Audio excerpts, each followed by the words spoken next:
నమస్తే, welcome to మనం TV. ప్రస్తుతం మనతో పాటు జనరల్ ఫిజిషియన్ డాక్టర్ ప్రదీప్ గారు ఉన్నారు. ఆయనతో మాట్లాడదాం. నమస్తే నమస్కారం. డాక్టర్ గారు. డాక్టర్ గారు, కొంతమంది డైట్ మాత్రమే చేస్తాము, జిమ్ చెయ్యము, డైట్ వల్లనే బరువు తగ్గుతామని అంటారు. ఒకవేళ జిమ్ చెయ్యకున్నా బరువు తగ్గుతారా? అండ్ ఇంకొకటి నేను ఏం విన్నాను అని అంటే, డైట్ అనేది 80%, జిమ్ జస్ట్ 20% అని అంటూ ఉంటారు. నేను ఇది బాగా విన్నాను. ఇందులో ఎంత నిజం ఉంది? యాక్చువల్లీ చాలా మంది అనుకుంటూ ఉంటారండి, ఓన్లీ డైట్ చేయడం వల్లే వెయిట్ లాస్ అవుతారని చెప్పి.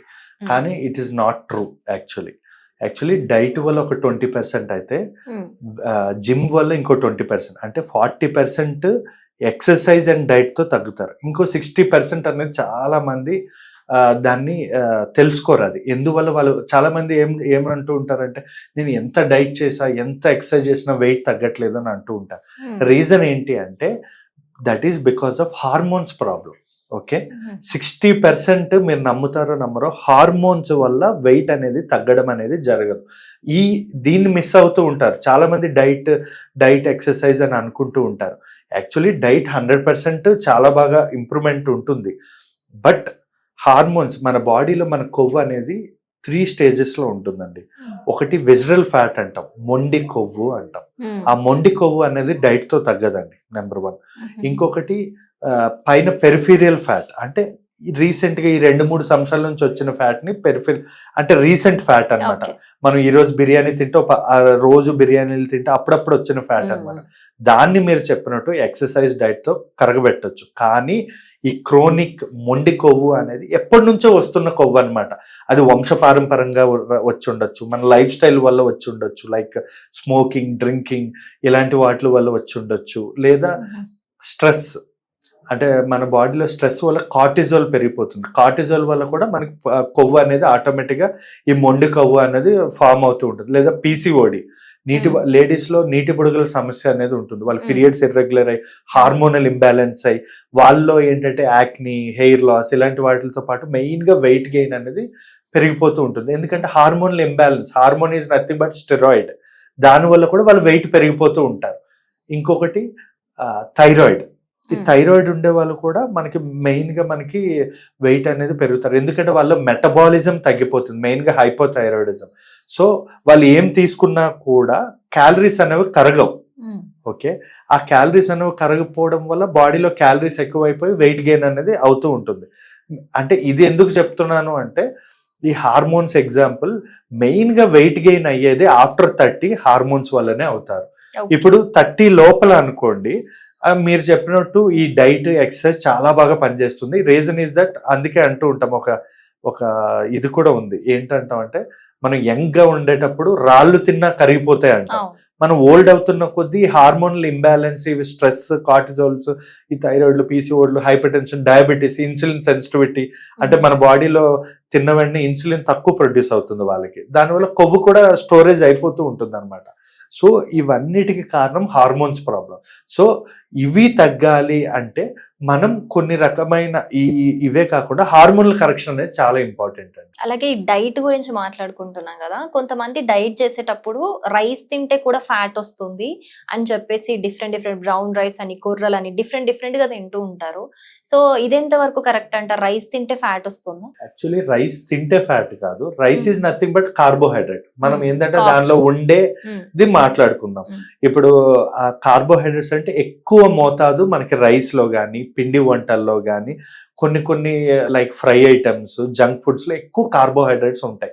సో మనం మెయిన్ గా కన్సిడర్ చేయాల్సింది డైట్ లో ఏంటంటే, కార్బోహైడ్రేట్స్ తీసేసేయండి. ఓకే, కార్బోహైడ్రేట్స్ తగ్గించి బ్రౌన్ రైస్, ఫైబర్ పెంచుకోవాలి. స్వీట్స్ అనేది మన బాడీకి ఎటువంటి యూజ్ ఉండదు. మనం లైఫ్ లాంగ్ పుట్టినప్పటి నుంచి చనిపోయే వరకు స్వీట్స్ అన్నది కంప్లీట్ గా మానేసినా కూడా మన బాడీకి 0 సైడ్ ఎఫెక్ట్.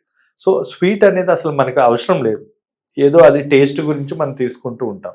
సో స్వీట్లు తగ్గించేసేయాలి, ఎక్కువగా ఫ్రూట్స్ తినాలి, ఫైబర్ తినాలి. ఇవే కాకుండా ఆయిల్స్ కూడా ఉంటాయి కదా, ఆయిల్స్ కూడా కంప్లీట్ తగ్గించేసేయాలి. ఎందుకంటే ఒక స్పూన్ ఆయిల్లో 120 క్యాలరీస్ ఉంటాయి, ఒక స్పూన్లో. అది ఒరిజినల్ ఆయిల్. మనం తీసుకునే ఇన్ఆర్గానిక్ ఆయిల్లో ఒక స్పూన్లో 200 నుంచి 300 క్యాలరీస్ ఉంటాయి. ఎందుకంటే దానిలో పామ్ ఆయిల్, ఆల్జుమిన్ ఆయిల్ ఇవన్నీ వాళ్ళు వేస్తున్నారు కాబట్టి చాలా ఎక్కువ క్యాలరీస్ ఉంటాయి. ఈవెన్ కొన్ని గుడ్ ఫ్యాట్స్ కూడా ఉంటాయి, లైక్ నెయ్యి, వెన్న, ఇవన్నీ గుడ్ ఫ్యాట్స్ యాక్చువల్లీ, కానీ దీనిలో కూడా క్యాలరీస్ ఎక్కువగా ఉంటాయి. సో మన వయసు బట్టి, మనకున్న కండిషన్ బట్టి మనం డైట్ అనేది డైటీషియన్ దగ్గరికి వెళ్ళి మనం చేసుకుంటే మనం ఖచ్చితంగా వెయిట్ లాస్ అయ్యే అవకాశం ఉంటుందండి. ఓకే, నౌడేస్ ఇంకొకటి వెయిట్ లాస్ గురించి మాట్లాడుకుంటే చాలా మంది ఈ ఇంజెక్షన్స్ బాగా ప్రిఫర్ చేస్తున్నారు. అన్నిటికీ స్మార్ట్ వే వచ్చేసినట్టే ఈ వెయిట్ లాస్ కి కూడా జస్ట్ ఇంజెక్షన్స్ తీసేసుకుంటే చాలు వెయిట్ లాస్ అయిపోతాం అనేది ఈ మధ్య చాలా మంది ఫాలో అవుతున్నారు. ఈవెన్ నేను విన్నాను, మా సర్కిల్లో, నా ఫ్రెండ్ సర్కిల్లో బయట నుంచి కూడా ఇంజెక్షన్స్ తెప్పించేసుకొని వాళ్ళు జస్ట్ ఫోన్ కాల్లోనే ఒక డాక్టర్ తో సజెషన్ తీసుకొని ఇంజెక్షన్స్ ఫాలో అవుతున్నారు. అది ఎంత వరకు సేఫ్ అంటారు? దానివల్ల నిజంగా వెయిట్ లాస్ అవుతుందా? యాక్చువల్లీ ఈ ఇంజెక్షన్స్ కాన్సెప్ట్ అనేది 10 years బ్యాకే ఉంది. యాక్చువల్లీ ఒకప్పుడు మాంజారో అని వేరే వేరే వేరే ఇంజెక్షన్స్ వేరే కంట్రీస్ నుంచి తెప్పించుకునే వాళ్ళు. మెయిన్ గా మూవీ ఇండస్ట్రీస్ లో మేము కూడా ఇచ్చేవాళ్ళం. అంటే లైక్ వాళ్ళు ఏంటంటే వాళ్ళకి టార్గెట్స్ ఉంటాయి, ఇంత తొందరగా ఇంత వెయిట్ లాస్ అవ్వాలి అని. ఆ ఇంజెక్షన్ ఏంటంటే వీక్లీ వన్స్ వేసుకుంటే సరిపోతుంది. అవి GLP-1 ఇన్హిబిటర్స్ అంటాం. అది చేసే పని ఏంటి అంటే మన బాడీలో లెసిథిన్, గ్రెహలిన్ అని చెప్పి హార్మోన్స్ ఉంటాయి. మనకి ఆకలి రావడానికి కడుపులో అది రిలీజ్ అవుతుంది. కడుపు ఫుల్ అయితే లెసిథిన్ రిలీజ్ అవుతుంది అనమాట. అంటే మనం ఫుల్ లేదా మనం తింటే అలా తినేస్తూ ఉండాలి కదా, మనకు ఎక్కడ ఆపాలి అన్నది ఎలా తెలుస్తుంది అంటే పొట్టలో మనకి రిలీజ్ అవుతాయి. అది బ్రెయిన్ కి సిగ్నల్ పంపిస్తుంది అనమాట. సో ఈ GLP-1 ఇన్హిబిటర్స్ అనేవి 3 పనులు చేస్తాయండి. మెయిన్ గా ఏంటి అంటే మనకి ఆకలి అనేది తగ్గిస్తుంది, కడుపు ఎప్పుడు ఫుల్ గా ఉన్నట్టు అనిపిస్తుంది. దానివల్ల తక్కువ క్యాలరీస్, తక్కువ ఫుడ్ తిని వెయిట్ లాస్ అవుతాం. రెండోది ఏంటంటే మన బాడీలో ఇది ఏంటంటే ఇది షుగర్ గురించి తయారు చేశారు యాక్చువల్లీ. ఈ ఇంజెక్షన్స్ ఏవైతే ఉన్నాయో షుగర్ తగ్గియడానికి. అలాగే ఇప్పుడు మనం ఏం తిన్నా కూడా మన బాడీలో షుగర్ ప్రొడ్యూస్ అవుతుంది, ఇన్సులిన్ వస్తుంది. సేమ్ వే కొవ్వు కూడా వస్తుంది.